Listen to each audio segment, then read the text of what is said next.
How many of you are engaged in fundraising as board members, staff, or volunteers for a nonprofit organization?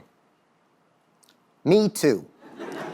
One thing I've learned is that a big challenge faced by nonprofits today is recruiting a new generation of donors. I've been giving some thought to this challenge, and I want to share a counterintuitive conclusion. Here's my idea. Encourage people to give by inspiring them to be selfish. Yes, selfish. Now, you may think the idea is outrageous, offensive, maybe even downright un-Jewish. But if you bear with me for a few minutes, I will explain and ground in Jewish sources 3 ways in which selfishness can be appropriately harnessed to increase charitable giving. Number 1, mixed motives. It's okay to have mixed motives, to intend to try to do good in the world, but also seek some kind of personal benefit for yourself. Number 2, personal drive. It's good, it's really important to bring all of who you are, your drive to succeed, your experience, and your know-how to charitable work. Number 3, see giving as exercise for the soul. So let's take these one at a time. First, mixed motives. You remember from this past summer, probably the best example of mixed motives. Over $100 million was raised for the ALS cause through the Ice Bucket Challenge. And critics complained. They said, this isn't philanthropy, this isn't giving. This is a group of people having fun and then posting on Facebook how much they've given. That's philanthropy? So I want to ask, where's Judaism on this? How does Judaism feel about mixed motives? So let me tell you a story you probably already know. There was a wealthy philanthropist who added an extension to a synagogue. It was elegant, functional, beautiful, and the donor had only one condition before he transferred title to the synagogue. He wanted his name inscribed over the entrance as an everlasting memory. Now, as you might expect, some congregants objected, and the dispute eventually came to a leading rabbi. Now, I'll ask you 2 questions before I tell you what the rabbi said. Number 1, when do you think this happened? And number 2, what do you think the rabbi said? So starting with number 1, when did this happen? The answer is 800 years ago, in the 1200s. And the rabbi who was consulted was Rabbi Shlomo ben Aderet, popularly known by the acronym Rashba. And because he was one of the leading scholars of the Middle Ages, his response remains with us today. Now, here's what the rabbi could have said. He could have said, it's really unfortunate that this donor wants his name inscribed in the synagogue.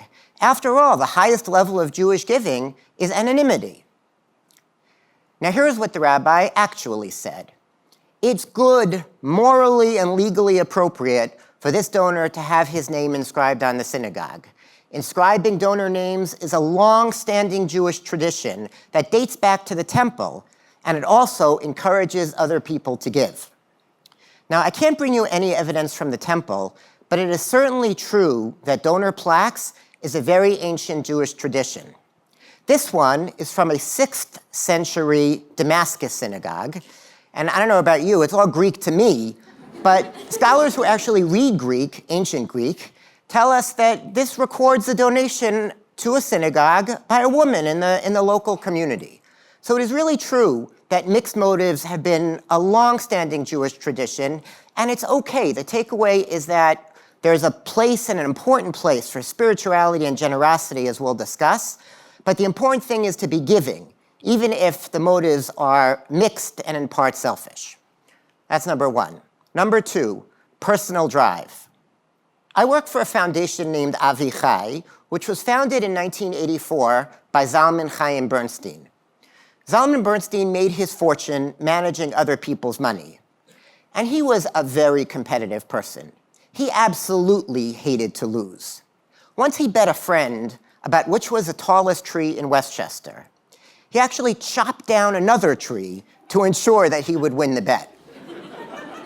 Now, Zalman turned to philanthropy for a really important reason. When he grew up, he did not have the benefit of a Jewish education, and he came to Jewish literacy and identity later in his life. And he wanted to ensure that other people had the opportunities that he didn't have. And when he turned to philanthropy, he wanted to win, he wanted to succeed. And so he knew that he wanted to bring the business practices that had brought him success in business into his philanthropy.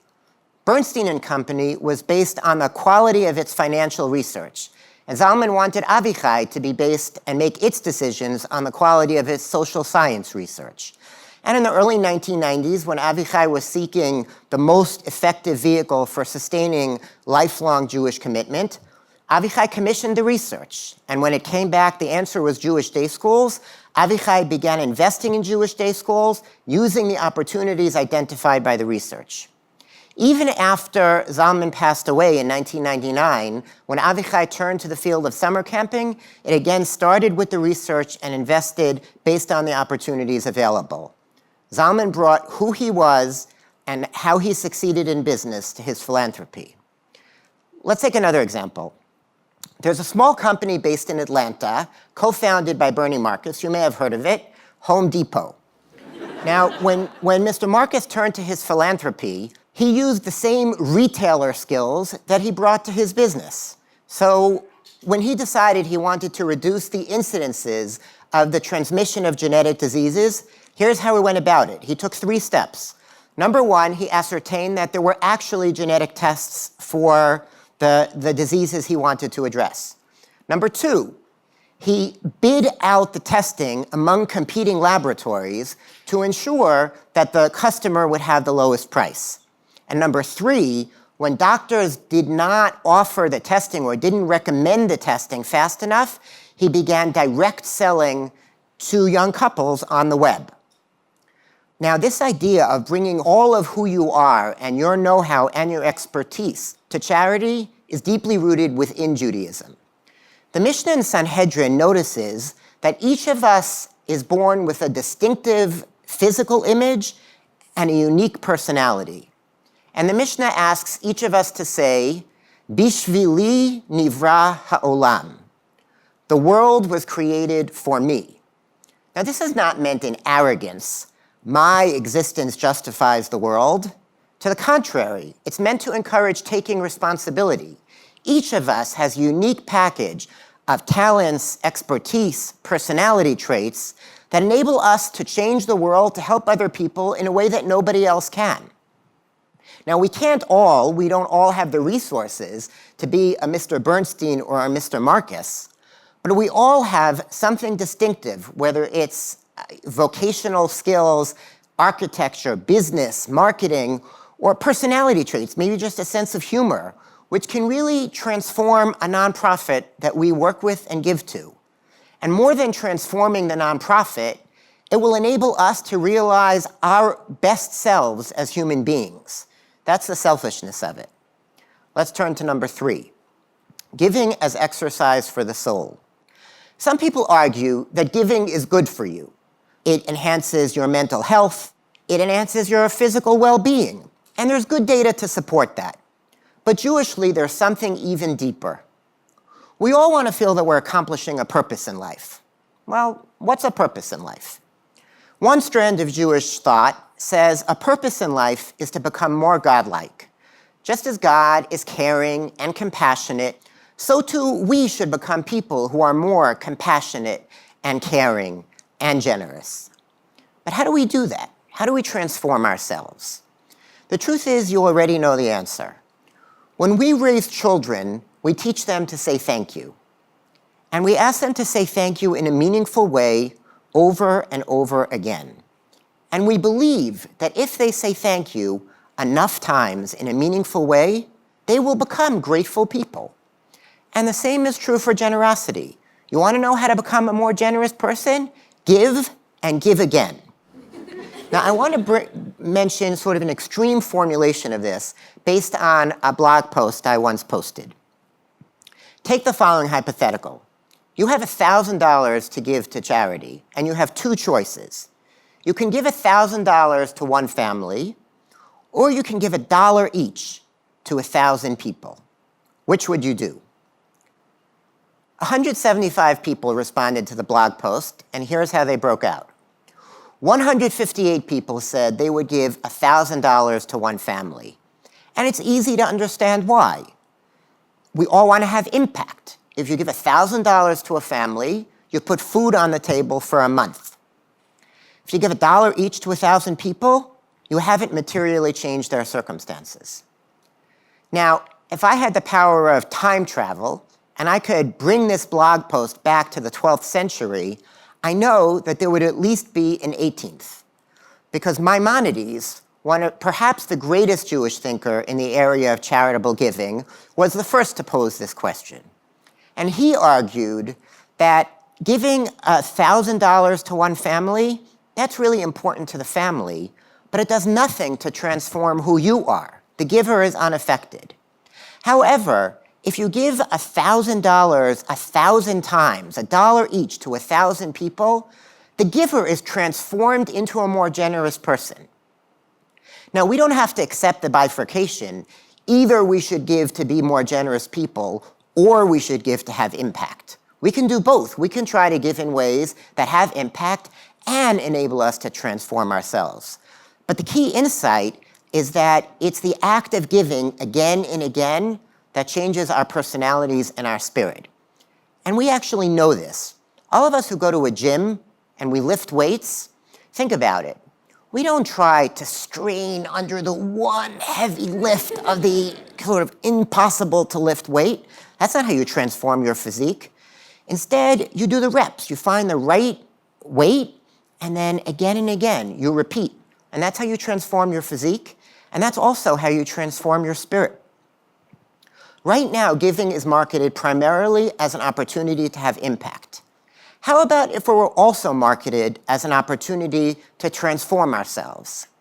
People pay every month to attend a gym, boot camp. Would people pay, would they contribute for the opportunity to transform themselves spiritually? We should try it. So let me pull this all together. If you're a donor, prospective donor, thinking about your own giving, know that it's okay to have mixed motives. Give because it's good, and also you can have fun or get some public recognition. More importantly, see giving as an opportunity to bring all of who you are to the experience, to realize the best possible you, and understand the opportunities for transformation, self-transformation, inherent in the giving experience. Now, to return to my original question, if you work for a nonprofit trying to think about how to motivate a new generation of givers, this has real implications for you. Yes, find opportunities for people to have fun and get recognition, but also make sure that the context of your organization provides opportunities to bring all of who they are to the giving experience, to bring their personalities and their talents, and have that shape the organization. And also remember that what you most have to offer is the opportunity for personal transformation. I can guarantee you this: any donor who is transformed by participation and giving in your organization will be a repeat donor. Imagine if there were a new generation of young people willing to think selfishly in this way. Imagine if we were. Thank you.